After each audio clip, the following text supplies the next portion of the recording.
হিমালয়ের রুক্ষ এবং হিমশীতল চূড়ার মাঝখানে ভারতের সবচেয়ে সম্মানিত এবং রহস্যময় তীর্থস্থানগুলির মধ্যে একটি অমরনাথ মন্দির অবস্থিত। ভগবান শিবের প্রতি উৎসর্গীকৃত এই মন্দিরটি একটি প্রাকৃতিক বিস্ময়, যেখানে গভীর দেবত্ব চারপাশের নির্মল প্রাকৃতিক দৃশ্যের সাথে একত্রিত হয়। কঠোর নিয়ম সহ বার্ষিক তীর্থযাত্রা থেকে শুরু করে রহস্যময় প্রাচীন কিংবদন্তি পর্যন্ত এই মন্দির সম্পর্কে অনেক কিছুই অস্বাভাবিক। এই গল্পটি অমরনাথ মন্দিরকে এত অনন্য করে তোলে তা নিয়ে। জম্মু ও কাশ্মীরের প্রাণকেন্দ্রে অবস্থিত এই অসাধারণ মন্দিরটি ৩,৮৮৮ মিটার উচ্চতায় অবস্থিত।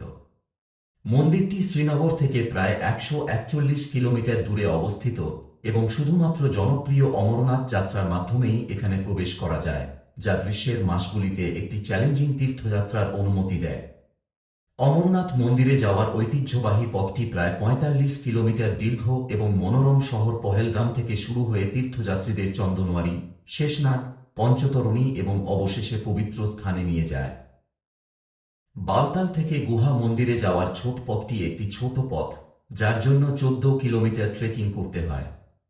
এই পথটি সম্পূর্ণরূপে মোটরযান চলাচলের জন্য উপযুক্ত সড়ক হিসেবে বিকশিত হচ্ছে এবং ২০২৩ সালের নভেম্বরে ইতিহাসে প্রথমবারের মতো একটি ৪ চাকার গাড়ি অমরনাথ গুহা মন্দিরে পৌঁছেছিল। অমরনাথ মন্দিরের বিশেষত্ব কি? অলৌকিক অমরনাথ মন্দির অন্য কোনো মন্দিরের মতো নয়, কারণ এখানে আবাসস্থল এবং শিবলিঙ্গ, শিবের প্রতীক, উভয়ই প্রকৃতি দ্বারা তৈরি, মানুষ নয়। মন্দিরটি নিজেই চুনাপাথর এবং জিপসাম দিয়ে তৈরি একটি ৪০ মিটার উঁচু প্রাকৃতিক গুহা, যা বছরের বেশিরভাগ সময় তুষারে ঢাকা থাকে। গুহার ভিতরে বরফ দিয়ে তৈরি একটি মনোমুগ্ধকর স্বয়ম্ভু, নিজে থেকেই তৈরি শিবলিঙ্গ রয়েছে। বলা হয় যে গুহার ছাদ থেকে মেঝেতে ঝরে পড়া জলের ফোঁটা জমাট বাঁধার ফলে এটি তৈরি হয়েছে। লিডার ভ্যালির অসংখ্য হিমবাহ, যেখানে মন্দিরটি অবস্থিত, গুহায় যাওয়ার জন্য গোপন জলের পথ তৈরি করে বলে জানা যায়, যা জলের উৎস। শিবলিঙ্গ চন্দ্রচক্রের সাথে মোহিত হয় এবং ক্ষয়প্রাপ্ত হয়। শ্রাবণ মাসে আগস্টের দিকে পূর্ণিমায় সর্বোচ্চ আকারে পৌঁছায়। বরফলিঙ্গটি ভগবান শিব তাঁর অমরত্ব এবং সময় জয় করার ক্ষমতার প্রতীক বলে বিশ্বাস করা হয়। অমরনাথ মন্দিরের উৎপত্তির গল্প কি? পৌরাণিক কাহিনী অনুসারে দেবী মা পার্বতী ভগবান শিবকে জিজ্ঞাসা করেছিলেন কেন তিনি মুন্ডমালা, মাথার মালা পরেন। ভগবান শিব উত্তর দেন যে প্রতিবার পার্বতীর পুনর্জন্মের সময় তিনি তাঁর মালায় একটি মাথা যুক্ত করেন। এই রহস্যময় প্রকাশে বিভ্রান্ত হয়ে পার্বতী তাঁকে জিজ্ঞাসা করেন কেন তিনি অমর, যখন তিনি মারা যান এবং পুনর্জন্ম লাভ করেন। ভগবান শিব দেবী পার্বতীকে বলেন যে এই রহস্য বুঝতে হলে তাকে অমর কথা, অমরত্বের গল্প শুনতে হবে। পার্বতী এতে সম্মত হন এবং ভগবান শিব সঠিক স্থানটি ঠিক করার চেষ্টা করেন যেখানে এই ধরনের মহাজাগতিক আলোচনা অনুষ্ঠিত হতে পারে। তিনি কোনো জীবের নাগালের বাইরে একটি নির্জন স্থান খুঁজে বের করার চেষ্টা করেন এবং শেষ পর্যন্ত পবিত্র অমরনাথ গুহাটি বেছে নেন। অত্যন্ত গোপনে ভগবান শিব তাঁর বিশ্বস্ত বাহন নন্দীর সাথে পাহলগামে বিদায় নেন। চন্দনওয়ারিতে তিনি তাঁর জটা থেকে চাপ মুক্ত করেন। শেষনাগ হ্রদের তীরে তিনি সর্পদের মুক্ত করেন। আজও শেষনাগ অঞ্চলটি ৭টি অভিন্ন শৃঙ্গ দ্বারা বেষ্টিত, যা ৭টি মাথাওয়ালা শেষনাগকে চিত্রিত করে। ভগবান গণেশকে মহাগুণ পর্বতে রেখে আসা হয়েছিল। পঞ্চতরণীতে ভগবান শিব জীবনের সারাংশ গঠনকারী পঞ্চভূত পৃথিবী, জল, বায়ু, অগ্নি এবং আকাশ ত্যাগ করেন এবং যার মধ্যে তিনি পরমেশ্বর। তারপর ভগবান শিব পার্বতী মাকে নিয়ে পবিত্র অমরনাথ গুহায় প্রবেশ করেন এবং সমাধি, গভীর ধ্যান অবস্থায় প্রবেশ করেন। পরম গোপনীয়তা নিশ্চিত করতে এবং কোনো জীবকে অমর কাহিনী শুনতে না দেওয়ার জন্য ভগবান শিব কালাগ্নি সৃষ্টি করেন। পবিত্র গুহা এবং তার আশেপাশের সমস্ত জীবন্ত উপস্থিতি ধ্বংস করার জন্য একটি জ্বলন্ত আগুন ছড়িয়ে দেওয়ার নির্দেশ দেন। প্রকাশের মঞ্চ তৈরি হওয়ার সাথে সাথে শিব মা পার্বতীর কাছে অমরত্বের রহস্য বর্ণনা করতে শুরু করেন। তবে বলা হয় যে এক পর্যায়ে তিনি ঘুমিয়ে পড়েছিলেন। সেই সময় গুহার ভেতরে থাকা এক জোড়া পায়রা স্বর্গীয় বক্তৃতা শুনতে পেয়েছিলেন।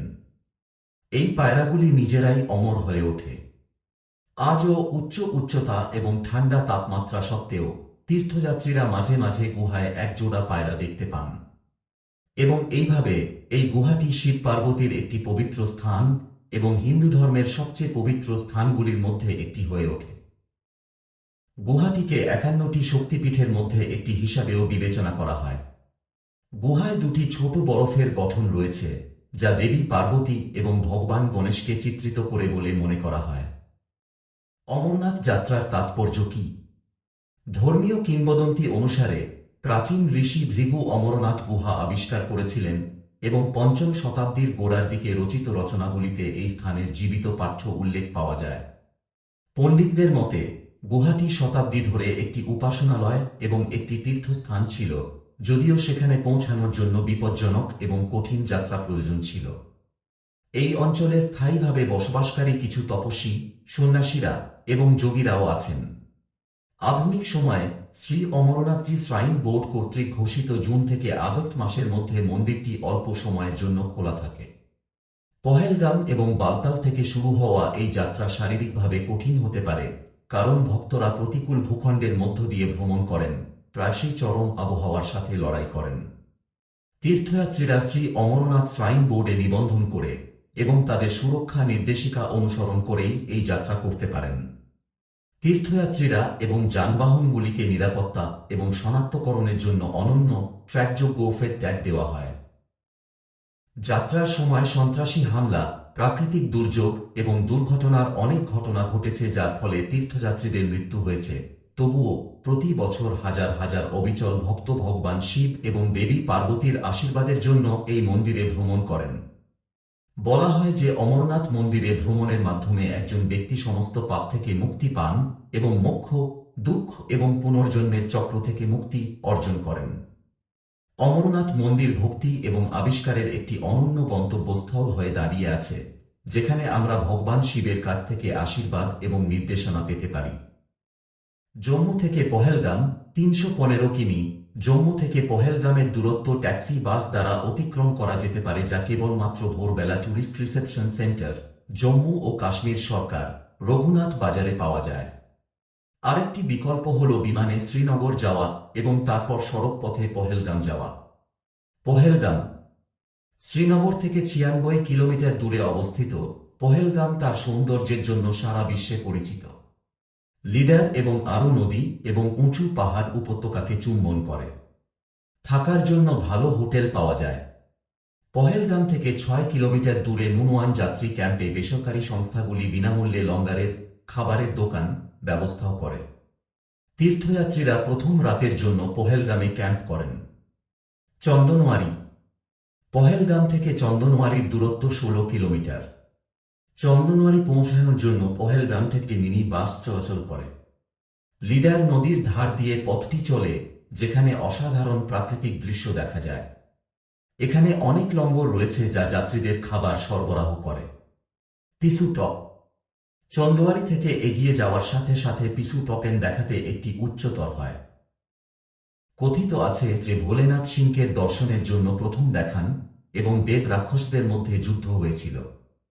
শিবের শক্তিতে দেবতারা এত শক্তিশালী শক্তিকে রাক্ষস করতে পারতেন যে তাদের মৃতদেহের স্তূপের ফলে এই পাহাড়টি তৈরি হয়েছিল। শেষনাগ শেষনাগ আসলে একটি পর্বত যার নামকরণ করা হয়েছে এর 7টি চূড়া থেকে, যা পৌরাণিক সাপের মাথার মতো। শেষনাগে দ্বিতীয় রাতের ক্যাম্প থেকে শেষনাগ হ্রদের গভীর নীল জলরাশি এবং তার ওপারে হিমবাহ দেখা যায়। শেষনাগের সাথে প্রেম এবং প্রতিশোধের কিংবদন্তিও জড়িত এবং ক্যাম্পে আগুনের মাধ্যমে এগুলো বর্ণনা করা হয়। হিমালয়ের রাতের নীরবতা আপনার অভ্যন্তরীণ আনন্দকে বাড়িয়ে তোলে। একবার আপনি স্নান করে মনোরম দৃশ্য উপভোগ করলে জীবন সম্পূর্ণ নতুন অর্থ ধারণ করে। পঞ্চতরণী শেষনাগ থেকে 4276 মিটার 14,000 ফুট উঁচু মহাগুনাস গিরিপথ ধরে 4.6 কিলোমিটার উঁচুতে উঠতে হবে এবং তারপর 3657 মিটার 12,000 ফুট উচ্চতায় পাঞ্চতরণীর তৃণভূমিতে নামতে হবে। তীব্র ঠান্ডা বাতাসের কারণে যাত্রীদের তাদের প্রয়োজনীয় পোষণ এবং ভ্যাসলিন বহন করার পরামর্শ দেওয়া হচ্ছে। কিছু যাত্রী অক্সিজেনের অভাবেও আক্রান্ত হন। কারো কারো বমি বমি ভাব হতে পারে। শুকনো ফল, টক এবং মিষ্টি খাবার যেমন লেবু এই লক্ষণগুলি নিয়ন্ত্রণ করে বলে মনে হয়, তবে অবিলম্বে নিকটতম মেডিকেল পোস্টে যোগাযোগ করা ভালো। মহাগুনাশে যাওয়ার পথটি নদী, জলপ্রপাত এবং ঝর্ণায় পূর্ণ। পাঞ্জতরণীতে ভৈরব পাহাড়ের পাদদেশে 5টি নদী প্রবাহিত হয়, যা দৃশ্যত ভগবান শিবের চুল জাটাও থেকে উদ্ভূত হয়েছিল। তীর্থযাত্রীরা তৃতীয় রাতে পাঞ্জতরণীতে শিবির স্থাপন করেন। পবিত্র গুহা শ্রী অমরনাথ। পবিত্র গুহায় যাওয়ার পথে অমরাবতী এবং পঞ্জতরণী নদীর সঙ্গম দেখা যায়। কিছু তীর্থযাত্রী দর্শনের জন্য যাওয়ার আগে পবিত্র গুহার কাছে অমরাবতীতে স্নান করেন। এখানে 2টি ছোট শিবলিঙ্গ রয়েছে, একটি মা পার্বতীর এবং অন্যটি শ্রী গণেশের। উল্লেখ্য, পবিত্র গুহায় শিবলিঙ্গের প্রথম দর্শনের পর একই দিনে অনেক সময় পরে পঞ্জতরণীতে ফিরে আসা যায়। অভ্যন্তরীণ রূপান্তরের যাত্রা। এই যাত্রা কেবল একটি শারীরিক যাত্রা নয়, এটি আধ্যাত্মিক জাগরণের একটি পথ। অসংখ্য সাধুসন্ত যে পথে হেঁটেছেন সেই পথে হাঁটতে হাঁটতে শান্তি, ভক্তি এবং আত্মাবিষ্কারের অভিজ্ঞতা অর্জন করুন। আপনার বিশ্বাসের সাথে পুনরায় সংযোগ স্থাপন করুন। পবিত্র স্থানগুলির পবিত্র পরিবেশে ঐশ্বরিকতার সাথে গভীর এবং ব্যক্তিগত সংযোগ অনুভব করুন। আপনার বিশ্বাসকে পুনরুজ্জীবিত করুন এবং ভক্তিতে পূর্ণ হৃদয় নিয়ে ফিরে আসুন। কিংবদন্তির পদাঙ্ক অনুসরণ করুন। প্রাচীন ঋষি এবং অবতারদের পথ অনুসরণ করুন, যারা একসময় এই স্থানগুলিতে ধ্যান করেছিলেন এবং জ্ঞান অর্জন করেছিলেন। পবিত্র প্রকৃতি এবং মনোরম জাঁকজমক। মহিমান্বিত পাহাড়, নির্মল নদী এবং পবিত্র বনের মধ্য দিয়ে ভ্রমণ করুন। প্রকৃতি এবং দেবত্ব একত্রিত হয়ে জীবনে একবারের অভিজ্ঞতা তৈরি করে। সম্প্রদায় এবং ঐক্য। সহযাত্রীদের সাথে হাঁটুন, পবিত্র স্তোত্র জপ করুন এবং গল্প ভাগ করুন।